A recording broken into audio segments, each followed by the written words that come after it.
Good morning, friends.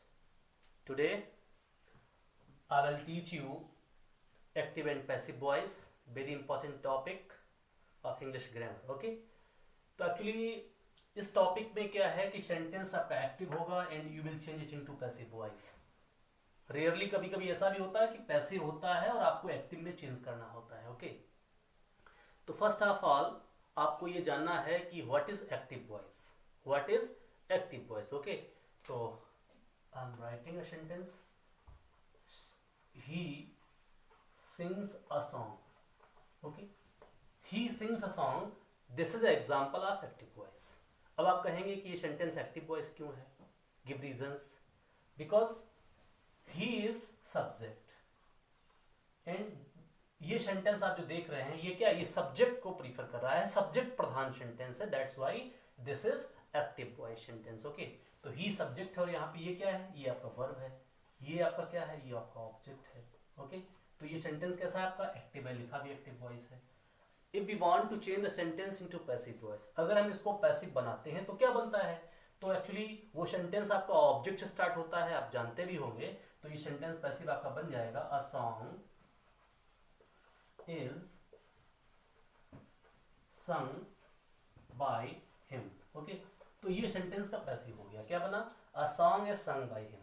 अब आपको समझना ये है कि किसी भी सेंटेंस का जब एक्टिव से पैसिव बनता है तो करते क्या हैं.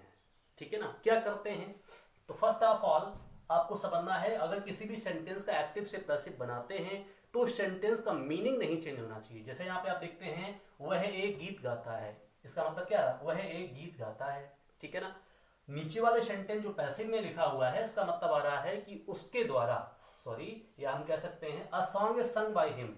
एक गीत उसके द्वारा गाया जाता है, एक गीत उसके द्वारा गाया जाता है. तो मतलब मीनिंग तो सेम हो गया. यहां भी वही गा रहा था, यहां और यहां भी वही गा रहा है, मतलब बात एक ही होगी. ठीक है ना. तो इस तरह से सेंटेंस का मीनिंग नहीं चेंज होता है जब किसी भी सेंटेंस को आप एक्टिव से पैसिव में चेंज करते हैं. बात क्लियर हुई होगी. ठीक है ना. तो आपने समझ लिया कि ये सेंटेंस क्या एक्टिव है और ये सेंटेंस क्या है, पैसिव है.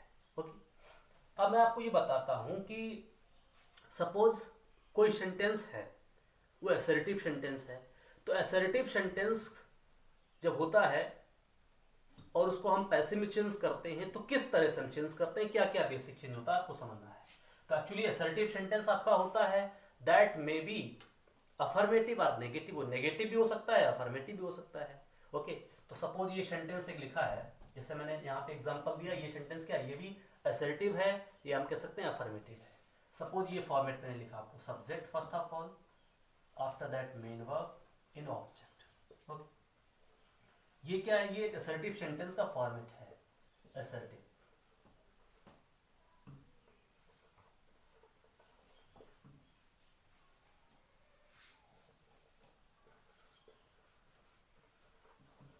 ये असर्टिव सेंटेंस का क्या है, फॉर्मेट. ओके, अब आपने देखा ये क्या, ये एक्टिव वॉइस सेंटेंस है, ये क्या है, ये एक्टिव वॉइस सेंटेंस है.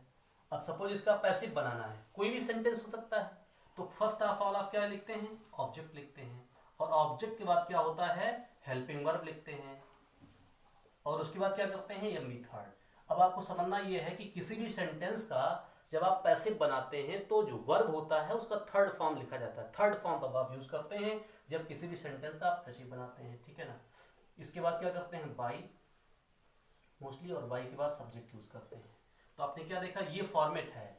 अगर कोई सेंटेंस आपका कैसा है, एक्टिव है, तो एक्टिव असर्टिव इस तरह से आएगा, और पैसिव का जो पैसिव जो है असर्टिव इस तरह से बनेगा. ठीक है ना. आपके सामने फॉर्मेट लिखा हुआ है, ये ऑब्जेक्ट है, ये एसबी का मतलब हेल्पिंग वर्ब है, एमबी है मेन वर्ब है, और बाई कभी कभी रेयरली दूसरे भी प्रीपोजिशन से यहाँ पे आते हैं. आफ्टर दैट क्या है, यहाँ पे सब्जेक्ट लिखा हुआ है, मैंने जो सब्जेक्ट होता है वो वहाँ पे बाई के बाद लिख दिया जाता है, जिसको बोलते हैं डूअर. ठीक है ना. ये क्या होता है, डूअर. डूअर मीन्स जिसके द्वारा काम किया जाए. ओके, तो ये फॉर्मेट है जब किसी भी सेंटेंस का एक्टिव से हम पैसिव बनाते हैं. ठीक है ना.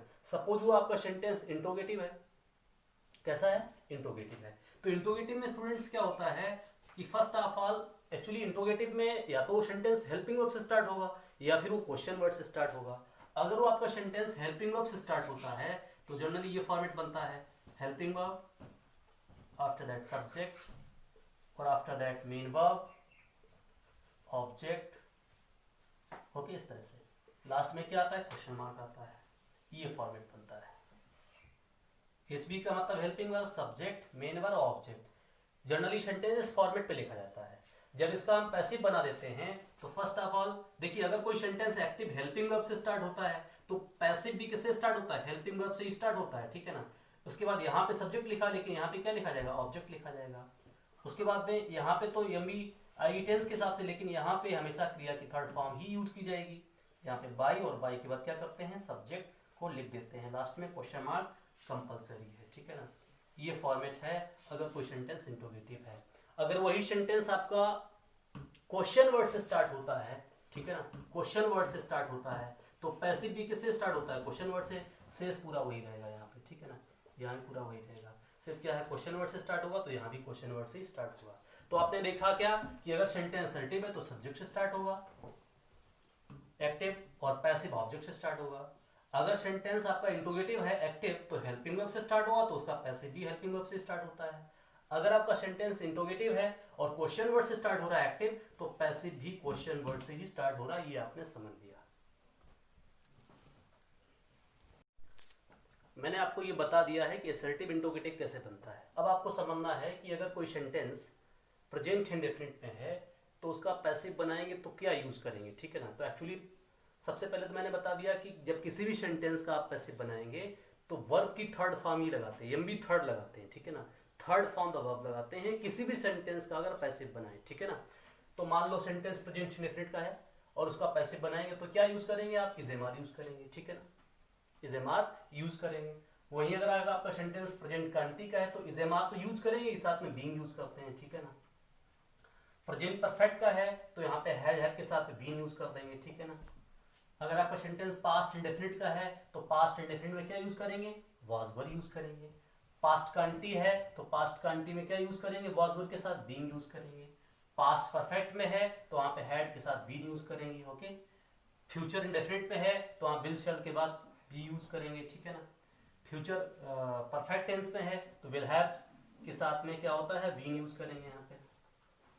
और यहाँ पे मैंने लिख रखा है कि जनरली तीनों टेंस के perfect Kanti means present perfect Kanti, past perfect Kanti, future perfect Kanti, ठीक है ना, और फ्यूचर कंटीन्यूअस टेंस, इनका जनरली पैसिव नहीं बनता है, लेकिन अगर नीड होती है तो उस कंडीशन में हम बना भी सकते हैं, ठीक है ना। मैं नेक्स्ट वीडियो में आपको बताऊंगा किस तरह से बनाते हैं। तो आपने समझ लिया ये आपका क्या, ये आपका टेंस चेंज है। जब किसी भी सेंटेंस का टेंस चेंज को हम कह सकते हैं, हम कह सकते हैं कि जैसे भाई कोई चेंज तो होता ही है। अगर कोई सेंटेंस प्रेजेंट इंडेफिनिट में पैसिव बनेगा तो क्या यूज करेंगे, हेल्पिंग वर्ब, ठीक है ना। तो आपके सामने ये लिखा हुआ, इस तरह से आप यूज करते हैं जब किसी भी सेंटेंस का आप क्या करते हैं, पैसिव बनाते हैं, ओके।